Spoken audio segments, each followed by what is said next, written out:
Hello dears, ഇന്നത്തെ recipe soya chunks വെച്ചിട്ട് ചെയ്താലോ. അതിനായിട്ട് ഒരു പാൻ അടുപ്പത്ത് വെച്ചിട്ടുണ്ട്. അതിലേക്ക് ഒരു ഗ്ലാസ് വെള്ളം ചേർത്ത് കൊടുത്തിട്ട് നല്ലപോലെ തിളച്ച് വരുമ്പോൾ സോയ ചങ്ക്സ് ചേർത്തിട്ട് ഫ്ലെയിം ഒന്ന് ഓഫ് ചെയ്തിട്ട് ഒരു 10 മിനിറ്റ് അടച്ച് വെക്കണം കേട്ടോ. ഒന്ന് നല്ലതുപോലെ സോക്കായ ശേഷം വെള്ളത്തിൽ നിന്ന് പിഴിഞ്ഞ് മാറ്റി വയ്ക്കാം. ഒരു അംശം പോലും വെള്ളമില്ലാണ്ട് നല്ല രീതിക്ക് പിഴിഞ്ഞൊന്ന് മാറ്റി വയ്ക്കണം.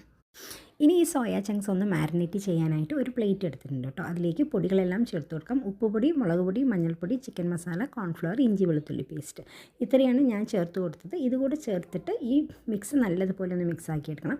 വെള്ളം ചേർക്കാണ്ട് വേണം മിക്സാക്കി എടുക്കാനായിട്ട് കേട്ടോ. ആൾറെഡി സോയ ചങ്ക്സ് നമ്മൾ സോക്ക് ചെയ്ത് വെച്ചിട്ടുണ്ട്. അതിൽ ചെറുതായിട്ട് വെള്ളത്തിൻ്റെ അംശം ഉണ്ടാവുമല്ലോ. അപ്പോൾ ഇതിൽ വെള്ളം ചേർത്ത് കൊടുക്കരുത്. നല്ല രീതിക്കൊന്ന് മാരിനേറ്റ് ചെയ്ത് മാറ്റി വയ്ക്കണം. ചില്ലി പൗഡറിന് പകരം കാശ്മീരി ചില്ലി പൗഡർ യൂസ് ചെയ്യുകയാണെങ്കിൽ നല്ലൊരു കളർ കൂടെ കിട്ടും കേട്ടോ ഇതിന്. ഇനി നമുക്കിതൊന്ന് ഷാലോ ഫ്രൈ ചെയ്തെടുക്കാം. ഒരു പാൻ അടുപ്പത്ത് വെച്ചിട്ടുണ്ട്. അതിലേക്ക് 1 ടേബിൾ സ്പൂൺ സൺഫ്ലവർ ഓയിലാണ് ഞാൻ ചേർത്ത് കൊടുത്തത്. ഇത് നല്ലപോലെ ഒന്ന് ഷാലോ ഫ്രൈ ചെയ്തെടുക്കാം കേട്ടോ. ഡീപ് ഫ്രൈ ഒരിക്കലും ചെയ്യേണ്ട ആവശ്യമില്ല. ചെറുതായിട്ട് ഒന്ന് തിരിച്ചു മറിച്ചു വിട്ടിട്ട് ഒന്ന് ഫ്രൈ ചെയ്തെടുത്താൽ മതിയാവും. ഇതുപോലെ നല്ല രീതിക്കൊന്ന് ഫ്രൈ ചെയ്ത് മാറ്റി വയ്ക്കാം. ഇനി അതേ പാനിലേക്ക് ഒരു 2 ടേബിൾ സ്പൂൺ സൺഫ്ലവർ ഓയിൽ ചേർത്ത് കൊടുത്തിട്ടുണ്ട്. ഇതിലേക്ക് ഒരു സവാള, 2 തക്കാളി, ഒരു പച്ചമുളക്, ഇത്രയും ചേർത്തിട്ട് നല്ലതുപോലെ ഒന്ന് സോട്ട് ചെയ്ത് മാറ്റി വയ്ക്കണം. നമ്മുടെ ഗ്രേവിക്ക് ആവശ്യത്തിനുള്ള ഉപ്പ് ഇപ്പോൾ തന്നെ ചേർത്ത് കൊടുക്കുകയാണെന്നുണ്ടെങ്കിൽ പെട്ടെന്ന് സവാളയും തക്കാളിയും ഒന്ന് സോട്ടായി കിട്ടും.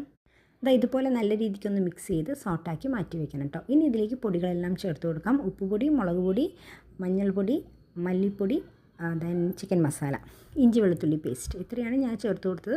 മല്ലിപ്പൊടി ഒരു 2 to 3 ടേബിൾ സ്പൂൺ വരെ നമുക്കിതിലേക്ക് ചേർത്ത് കൊടുക്കാം കേട്ടോ. ഇതുപോലെ ഒന്ന് മിക്സാക്കി നല്ല രീതിയിൽ പൊടിയുടെ എല്ലാം പച്ചമണം മാറുന്നത് വരെ നല്ല രീതിയിലൊന്ന് മിക്സാക്കി എടുക്കണം. ഇനി ഇതിലേക്ക് 1/2 ഗ്ലാസ് വെള്ളമാണ് ഞാൻ ചേർത്ത് കൊടുക്കുന്നത്. 1/2 ഗ്ലാസ് വെള്ളം ചേർത്താൽ മതി. നമ്മൾ ഡ്രൈ ഗ്രേവി പോലെ ചെയ്യുന്നത് കൊണ്ട് ഒരുപാട് വെള്ളം ചേർക്കേണ്ട ആവശ്യമില്ല. 1/2 ഗ്ലാസ് വെള്ളം ചേർക്കാം. ഇനി ഗ്രേവി നല്ലതുപോലെ ഒന്ന് കുറുകി വരണം കേട്ടോ.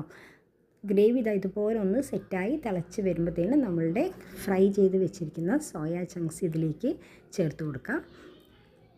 സോയ ചങ്ക്സ് കൂടെ ചേർത്ത് കൊടുത്തിട്ട് നല്ലതുപോലെ ഒന്ന് മിക്സാക്കി ഒരു 2 to 3 മിനിറ്റ് ലോ ഫ്ലെയിമിലൊന്ന് കുക്ക് ചെയ്ത് മാറ്റി വെക്കണം.